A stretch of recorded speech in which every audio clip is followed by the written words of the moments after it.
You wake up in a clearing in a magical forest. You are then appointed as the chief of this small and humble village. This definitely has something to do with capital. The fact that you are placed into a position of power with no contest, it shows the inherent nepotism and power imbalances, and it's a subtle foreshadow for what is about to come. Your main goal is to protect and grow this humble village. At first, progress is fast. Your cannons and collectors only take a few minutes and gold and elixir to upgrade. Life as the village chief is fun. However, the more you progress, the more you discover just how much there is to accomplish. It's this curse of knowledge. Town Hall 5 seems nothing compared to a Town Hall 11, all the more a Town Hall 17. You start to become obsessed with this idea of growth. And so, what do? You, the one in power, work more and more, harder and harder, towards achieving this infinitely impossible goal.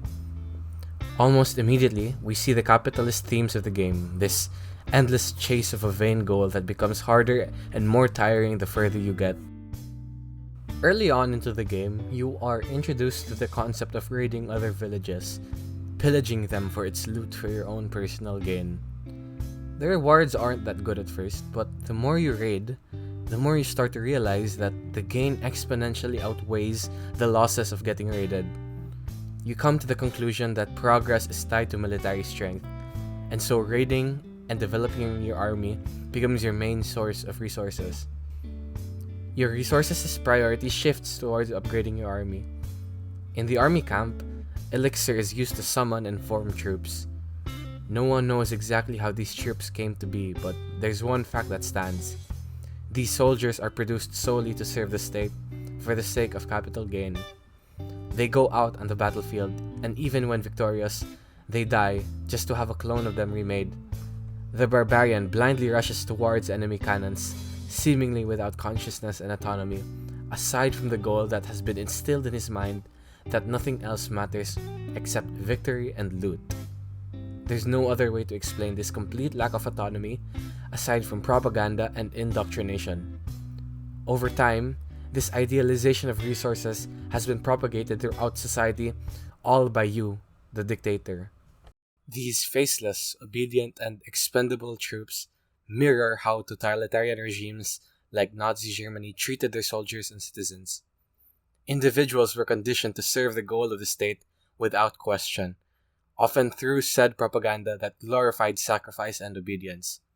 Perhaps the reason propaganda was so successful was because of the social state of Germany at the time. After losing the First World War, the German economy and morale was devastated. And so when the people saw this quote-unquote passionate man in their suffering, they were quick to buy his words. Hitler took advantage of this unrest during Germany's economic depression.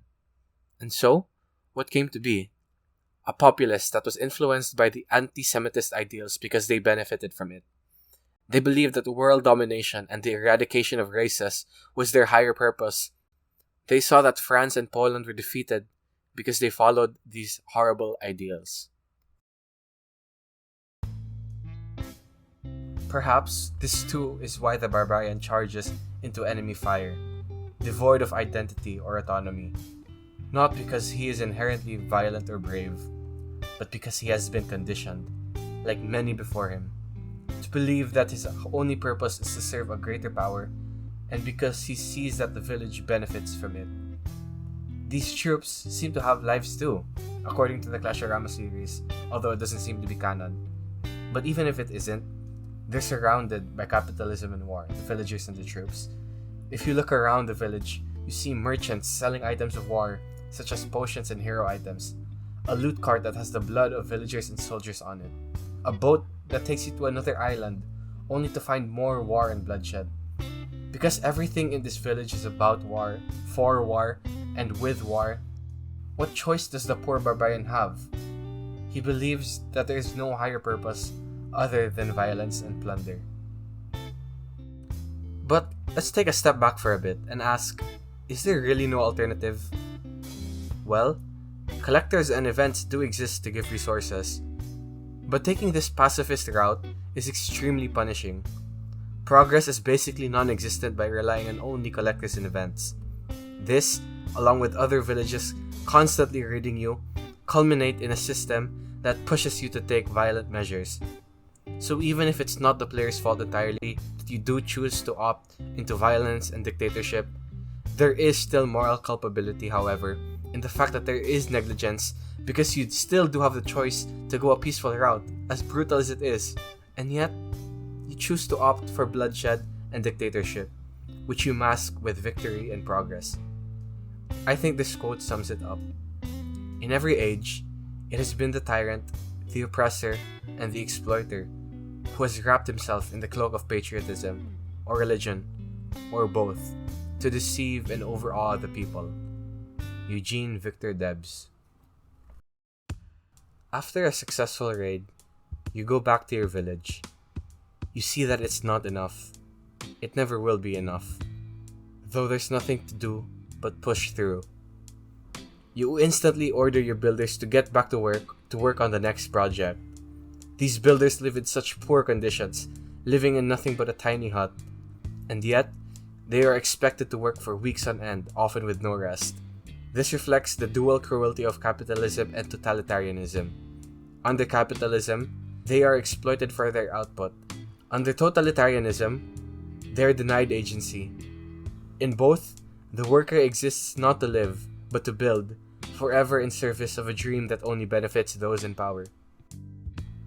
A higher purpose does present itself in the form of clans. It's Clash of Clans, you get it? Yeah. These alliances formed between other capitalists are supposed to be for the greater good. But at the end of the day, it's all for the sake of bloodshed. Troops are donated to live in barbaric conditions inside the clan hall just to be expended in a clan war.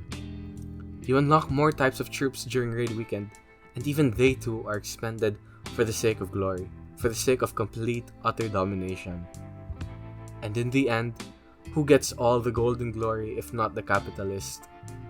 Clans present themselves as communities, families even, but in practice, they are nothing but militarized alliances with one purpose, which is conquest.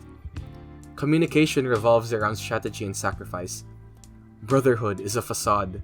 Loyalty is demanded, not earned. We see this because the moment a member underperforms, they are either benched or removed.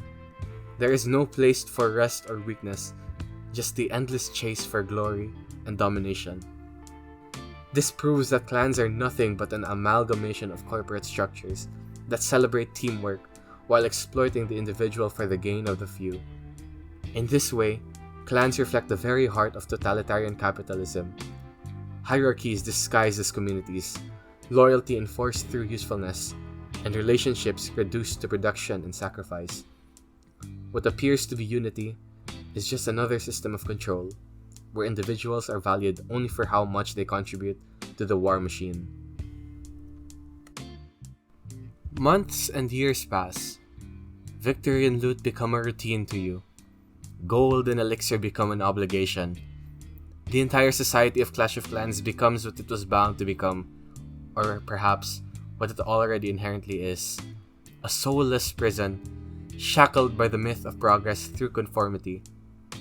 All of this happened because the citizens, and even you, were never given a choice in the first place, a choice to opt into a peaceful life, thus making it a totalitarian capitalist dystopia. Well then, why does all of this matter?